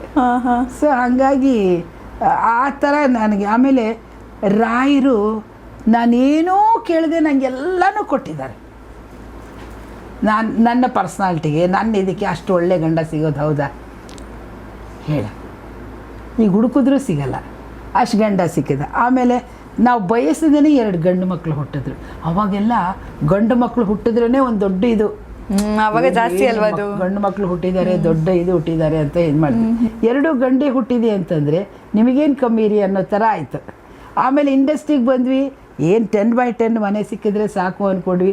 3 ಅಪ್ಸ್ಟೇರ್ ಬಿಲ್ಡಿಂಗ್ ಕಟ್ಟಿದ್ವಿ. ಇನ್ನೇನು ಒಂದೇ ನೋವಿದೆ, ನಾನು ಸುಧೀರ್ ಅವ್ರ ಜೊತೆಲಿ ಭಾಳ ವರ್ಷ ಬದುಕಲಿಲ್ಲ. ಅವ್ರು ನಮ್ಮನ್ನು ಭಾಳ ವರ್ಷ ನಮ್ಮನ್ನೇನೂ ನೋಡಲಿಲ್ಲ, ಬೇಗ ಹೋಗ್ಬಿಟ್ರಲ್ಲ. ಚಿಕ್ಕ ಮಕ್ಕಳಿದ್ರು ಹುಡುಗರು. ಇವತ್ತು ಅವ್ರ ಏಳಿಗೆ ಎಲ್ಲ ನೋಡಿದರೆ ಸುಧೀರ್ ಅವರಿದ್ದರೆ ಏನೋ ಇದಾಗ್ತಿತ್ತು. ಆಮೇಲೆ ಭಾರತೀಯ ಜನತಾ ಪಾರ್ಟಿಯಲ್ಲಿ ಅವರು ಭಾಳ ಒಳ್ಳೆ ಪೊಸಿಷನಲ್ಲಿದ್ದರು. ಯಡಿಯೂರಪ್ಪ ಅವ್ರಿಗೆ ಬಲಗೈ ಆಗಿದ್ದರು. ಇವತ್ತಿದ್ದಿದ್ರೆ ಮಂತ್ರಿ ಆಗಿ ದೊಡ್ಡ ಪೊಸಿಷನ್ಗೆ ಇರ್ತಿದ್ರು. ಅವೆಲ್ಲ ಅವ್ರದ್ದು ಎಲ್ಲ ಹೋಗ್ಬಿಡ್ತಲ್ಲ ಅಂತ ಆ ನೋವಿದೆ ವಿನಃ ದೇವರು ನನಗೇನೂ ಕೇಳದೆ ಎಲ್ಲ ಕೊಟ್ಟಿದ್ದಾನೆ. ಸೊ ಈ ತೃಪ್ತಿ ಇದೆ ನನಗೆ, ಏನು ಬೇಕು ಅಂತ ಅನಿಸಲ್ಲ. ಇನ್ನೊಂದು ವಿಷಯ ಹೇಳ್ತೀನಿ. ನಾಟಕದ ಕಂಪ್ನಿಯಲ್ಲಿರುವಾಗ ಸುಧೀರ್ ಅವರು ಅದಾದಮೇಲೆ 1 ತಿಂಗಳಿಗೆ ಸತ್ತೋದ್ರು. ನೀರ್ಮಾನ್ವಿ ಅಂತ ಒಂದು ಊರು. ಆ ಊರಲ್ಲಿ ಗಂಡ ಸತ್ತೋದ್ಮೇಲೆ ನಾನೆಲ್ಲ ಒಡವೆ ಎಲ್ಲ ಬಂಗಾರದ್ದೇ ಹಾಕ್ಕೊಳ್ತಿದ್ದೆ. ಒಡವೆ ಎಲ್ಲ ತೆಗ್ದಿಟ್ಟು ಆ ಒಂದು ಪ್ಯಾಥೋ ಸಾಂಗ್ಸ್ ಇದೆ, ಅದು ಜನಕ್ಕೆ ತುಂಬ ಇದು ಮಾಡ್ತಿದ್ದು. ನನ್ನ ಮೂಡು ಹಾಗೆ. ಅದರಲ್ಲಿ ತಂದೆ ಕೊಡಿಸು ಸೀರೆ, ತಾಯಿ ಆಗೋವರೆಗೆ ಗಂಡ ಕೊಡಿಸೋ ಸೀರೆ. ಅಲ್ಲಲ್ಲ, ತಂದೆ ಕೊಡಿಸೋ ಸೀರೆ ಮದುವೆ ಆಗೋವರೆಗೆ, ತಾಯಿ ಕೊಡಿಸೋ ಸೀರೆ ತಾಯಿ ಆಗೋವರೆಗೆ, ಗಂಡ ಕೊಡಿಸೋ ಸೀರೆ ಅಲ್ಲ ಬಂದು ಕೊಡಿಸೋ ಸೀರೆ ಬಣ್ಣ ಹೋಗೋವರೆಗೆ, ಗಂಡ ಕೊಡಿಸೋ ಸೀರೆ ಋಣವು ಇರುವವರೆಗೆ, ಹೆಣ್ಣಿನ ಜನುಮ ಕಳೆಯುವವರೆಗೂ. ಅದು ಭಾಳ ಇದು ಮೂಡ್ ತೊಗೊಂಡು ಮಾಡ್ತಿದ್ದೆ. ಸರಿ, ಅದನ್ನು ಆ ಸೀನ್ ಮುಗಿಸ್ಕೊಂಡು ಒಡವೆ ಎಲ್ಲ ಒಂದು ಬ್ಯಾಗಲ್ಲಿ ಹಿಂಗೆ ಬ್ಯಾಗಲ್ಲಿ ಇದು ಗ್ರೀನ್ ರೂಮ್ ನಂದು, ಅಲ್ಲೇ ಸ್ಟೇಜು. ಹೋಗಿ ಬರೋದಕ್ಕೆ ಆ ಬ್ಯಾಗ್ ಇರಲಿಲ್ಲ. ಸುಮಾರು 100 ಗ್ರಾಮ್ ಬಂಗಾರ ತಾಳಿ ಸರ ಮಾಡಾಕೊಂಡಿದ್ದೆ ನಾನು. 100 ಗ್ರಾಮ್ ಬಂಗಾರ ತಾಳಿ, ಅದಕ್ಕೆ ಇಷ್ಟಿಷ್ಟು ದೊಡ್ಡ ದೊಡ್ಡ ತಾಳಿ. ಆಮೇಲೆ ತಿರುಪತಿದು ದೇವ್ರದ್ದು ಅದು ಇದು ಹಣೆ ಇದು ಇರುತ್ತಲ್ಲ, ಅದು ಎಲ್ಲ ಹಾಕ್ಕೊಳ್ತಿದ್ದೆ. ವಜ್ರದ ಓಲೆ ಇತ್ತು, ಎಲ್ಲ ತೆಗ್ದಿಟ್ಟು ಏನು ಮೂಡ್ ಬಂತೆ ತೆಗ್ದಿಟ್ಟು ಹೋಗಿ ಬರೋದಕ್ಕೆ ಇರಲಿಲ್ಲ. ಸರಿ ಸುಧೀರ್ ಅವರು ಪೊಲೀಸ್ನವ್ರು ಅವರೆಲ್ಲ ಕರೆಸಿದ ತಕ್ಷಣ ಸುಧೀರ್ ಅವರು ನಿಮ್ಗೆ ಯಾರ ಮೇಲೆ ಅನುಮಾನ ಇದೆ ಹೇಳಿ, ಮತ್ತು ನಾವು ಅವ್ರನ್ನ ಅರೆಸ್ಟ್ ಮಾಡಿ ಎಲ್ಲರನ್ನೂ ಕರ್ಕೊಂಡು ಹೋಗಿರೋದು ಒಡವೆ ನಮ್ಮದು, ಕಳ್ಕೊಂಡಿರೋದು ನನ್ನ ಹೆಂಡತಿ, ಅವರಿಗೆಲ್ಲ ಯಾಕೆ ಪನಿಷ್ಮೆಂಟ್ ಕೊಡ್ತೀರಿ? ನಾನು ಬದುಕಿದ್ದೀನಲ್ಲ, ನಾನು ಗಟ್ಟಿ ಇದ್ದರೆ ಮತ್ತೆ ಮಾಡಿಸ್ಕೊಡ್ತೀನಿ, ಯಾರನ್ನೂ ಏನೂ ಮಾಡಬೇಡಿ ಅಂಥೇಳಿ ಅವ್ರನ್ನ ವಾಪಸ್ ಕಳಿಸ್ಬಿಟ್ರು. ಆ ಒಡವೆ ಒಂದು ಹೋಗಿದ್ದು ನನಗೆ ಭಾಳ ನೋವಿದೆ, ಇವತ್ತಿಗೂ ನೋವಿದೆ. ಕೊನೆಗೆ ಗೊತ್ತಾಯಿತು, ನಮ್ಮ ಕಂಪನಿಯಲ್ಲಿ ಒಂದು ಹುಡುಗಿ ತಾಯಿ ಕದ್ಕೊಂಡ್ರು. ಅದನ್ನು ತಾಯಿ ಕದ್ದು ಅವರು ಪಂಡ್ರಾಪುರಕ್ಕೆ ಹೋಗಿ ಆ ತಾಳಿ ಎಲ್ಲ ತೆಗೆದು ಅದಕ್ಕೆ ಹಾಕಿ ಅವರು ಅದನ್ನು ಒಂದು 5 ಲಕ್ಷನೋ 7 ಲಕ್ಷಕ್ಕೆ ಮಾರಿಬಿಟ್ಟು ಮನೆ ಕಟ್ಸಿದ್ರು. ಮನೆ ಕಟ್ಸಿದ್ರೆ ಆ ಮನೇಲಿ ಒಬ್ಬರು ಬಾಳೋಕ್ಕಾಗ್ತಿಲ್ಲ. ಇವತ್ತಿನ ಸ್ಟಿಲ್ ಟುಡೇ ಆಗಲ್ಲ. ಅದು ನಮ್ಮ ಶಾಪ ಇದೆಯಲ್ಲ, ಹಂಗಾಗಿ ಆ ಮನೇಲಿ ಯಾರು ವಾಸನೇ ಇಲ್ಲ. ಅಕ್ಕಲಕೋಟೆಯಲ್ಲಿ ಮನೆ ಕಟ್ಟಿದ್ರು. ಇದೊಂದು ನನ್ನ ಜೀವನದಲ್ಲಿ ದುರಂತ ಆಗಿದ್ದು. ಅದಾಗಿ 1 ತಿಂಗಳಿಗೆ ಸುಧೀರ್ ಅವರು ಸತ್ತೋದ್ರು. ಅದೇ ನೋಡಿ, ಅದೇ ಯಾವತ್ತು ತನದಿಂದ ದುಡ್ದಿರುವಂತಹ ದುಡ್ಡಾಗ್ಲಿ ಏನೇ ಆಗಲಿ ಅದು ಉಳಿಯೋದಿಲ್ಲ. ಅದು ಉಳಿಲಿಲ್ಲ. ಅವ್ರು ಸರ್ವನಾಶ ಆಗಿ ಹೋಗ್ಬಿಟ್ರು. ಅವಳು ಈ ಅಕ್ಕಲಕೋಟೆ ರೇಣುಕಾ ಅಂತೇಳಿ 24-25 ಇಯರ್ಸ್, ಅವಳಿಗೇನು ಕಾಯಿಲೆ ಬಂತನೇ ಗೊತ್ತಿಲ್ಲ. ಆ ಹುಡುಗಿನೇ ಸತ್ತೋಗ್ಬಿಟ್ಲು ಫಸ್ಟು. ಆಮೇಲೆ ಅವ್ರ ಮನೆಗೆ ಬೆಂಕಿ ಹತ್ತು, ಆಮೇಲೆ ಗ್ಯಾಸ್ ಸಿಲಿಂಡರ್ ಸಿಡಿದು ಅವ್ರ ಅಕ್ಕ ಸತ್ತೋದ್ರು, ಅವ್ರ ತಾಯಿ ಸತ್ತೋದ್ರು, ಅವ್ರ ಮನೆಯೇ ಸರ್ವನಾಶ ಆಯಿತು. ನಿಜ. ಅದೇ ನಾನು ನಿಮ್ಮ ಲೈಫ್ ಸ್ಟೈಲ್ ನೋಡಿದಾಗ ನಂಗೆ ಅನಿಸುತ್ತೆ, ನೀವು ರಾಯರ ಭಕ್ತರಾಗಿರೋದ್ರಿಂದ ರಾಜ್ಕುಮಾರ್ ಸರ್ ಅವರ ಹಾಡಿದೆಯಲ್ಲ, ಹಾಲೆಲ್ಲಾದರೂ ಹಾಕು ನೀರೆಲ್ಲಾದರೂ ಹಾಕು ರಾಘವೇಂದ್ರ, ಹಾಲಲ್ಲಿ ಕೆನೆಯಾಗಿ ನೀರಲ್ಲಿ ನೀರಾಗಿ ಹಾಯಾಗಿರುವೆ ರಾಘವೇಂದ್ರ, ಹಾಲಲ್ಲಾದರೂ ಹಾಕು ನೀರೆಲ್ಲಾದರೂ ಹಾಕು ರಾಘವೇಂದ್ರ. ನಿಜ, ತುಂಬ ವಿಚಾರಗಳನ್ನು ನಾವು ತಿಳ್ಕೊಂಡ್ವಿ. ನನಗಂತೂ ತುಂಬ ಖುಷಿ ಆಯ್ತು ಈ ಮಾತುಕತೆ. ಯಾಕಂದರೆ ನಿಮ್ಮ ಕಾಲದ ನೆನಪುಗಳು, ಆಮೇಲೆ ನಮ್ಗೆ ಗೊತ್ತಿರೋದಿಲ್ಲ ಅಲ್ಲ ಹೇಗಿತ್ತು ನೋಡಿ. ಬೆಳ್ತಂಗಡಿ ಕಥೆ ಅಂದರೆ ನನಗೆ ವಿಶೇಷ, ನಮ್ಮದೇ ಊರು, ನನಗೆ ಗೊತ್ತಿರಲಿಲ್ವಲ್ಲ ಬೆಳ್ತಂಗಡಿಲಿ ಏನಾಗಿತ್ತು ಅಂತ. ಮಾತ್ರ ನಿಮ್ಮ ಹತ್ರ ಮಾತಾಡೋದಕ್ಕೆ ಕಥೆಗಳು ಇನ್ನೂ ತುಂಬ ಇದೆ. ನಾವು ಇನ್ನೊಂದು ದಿನ ಖಂಡಿತವಾಗ್ಲೂ ಮಾತಾಡೋಣ ಈ ವಿಚಾರಗಳನ್ನ. ಆದ್ರೆ ಇವತ್ತಂತೂ ನನಗೆ ತುಂಬಾ ಖುಷಿ ಆಯ್ತು ನಿಮ್ಮ ಜೊತೆ ತುಂಬಾ ಕಥೆಗಳನ್ನ ತಗೊಂಡು. ಥ್ಯಾಂಕ್ ಯು ಸೋ ಮಚ್ ನಮ್ಮ ಕಾರ್ಯಕ್ರಮಕ್ಕೆ. Thank you so much. ನೋಡಿ ಇವತ್ತು ಎಷ್ಟು ವಿಚಾರಗಳನ್ನ ನಾವು ತಿಳ್ಕೊಂಡ್ವಲ್ಲ, ಯಾಕಂದ್ರೆ ಎಲ್ಲವೂ ಕೂಡ ಕ್ಯೂರಿಯಸ್, ಹೊಸತು. ಮತ್ತೆ ನಮ್ಗನ್ಸುತ್ತೆ ಓ ಹೀಗೂ ಕೂಡ ಆಗಿತ್ತಲ್ವಾ ಅಂತ.